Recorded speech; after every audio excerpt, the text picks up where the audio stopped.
কেউ বলছেন গোপনে, আবার কেউ বলছেন না জানিয়ে।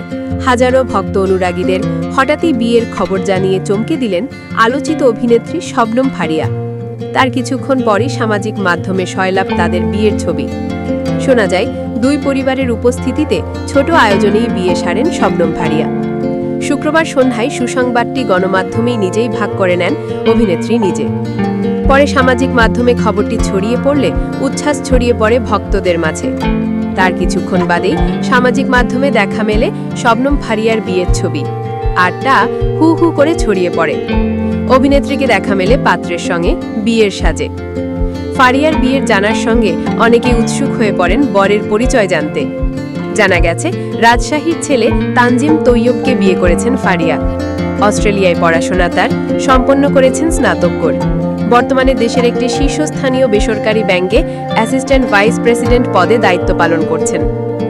শোনা যায়, রাজধানীর মাদানী অ্যাভিনিউর একটি মসজিদে বিয়ের আয়োজন করা হয়। সেখানে অতিথিদের আপ্যায়নে পরিবেশন করা হয় খেজুর ও বাদাম। নেটিজেনরা এই সাদামাটা আয়োজনের খবর আনন্দের সঙ্গে গ্রহণ করেছেন। শবনম ফারিয়ার বিয়েতে অতিথি সংখ্যা কম থাকলেও শোবিজের কিছু পরিচিত মুখকেও দেখা যায়। বিয়ের আয়োজনে যোগ দিয়েছিলেন মডেল পিয়া জান্নাতুল।